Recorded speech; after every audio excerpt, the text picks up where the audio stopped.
मित्रा, जर तुझे पण आई वडील प्रोटीन घ्यायला नाही बोलत असतील तर एकदा मोबाईल त्यांच्या हातात दे. बाकी सगळं माझं मी बघून घेतो. नमस्कार काका काकू. मी प्रथमेश. मी रोज जिमला जातो आणि प्रोटीन पण घेतो. तुमचा मुलगा बाकीच्या गल्लीबोळातल्या मुलांसारखं काही सुद्धा वाईट करत नाहीये. तो जिमला जातोय, मेहनत करतोय आणि स्वतःचं शरीर मजबूत बनवतोय.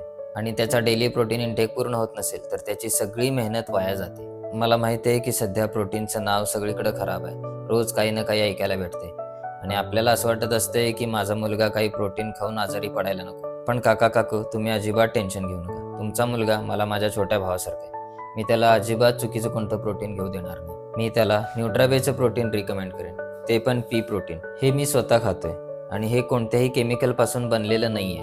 आपल्या घरी भाजी बनवायला जो वाटाणा वापरला जातोय त्याच्यापासून बनले आणि हे फक्त 1500 रुपयामध्ये येते, म्हणजे ज्यादा खर्च पण होणार नाहीये आणि मी याच्यावर डिस्काउंट पण मिळवून देईन. बस त्याला माझ्या स्टोरी किंवा बायोमधल्या लिंकवर जाऊन चेकआउट करताना माझा कोड KP10 वापरायला सांगा. काका काकू, मी तुम्हाला शेवटचं एवढंच बोलेन, तुमचा मुलगा काही सुद्धा चुकीचं करत नाहीये.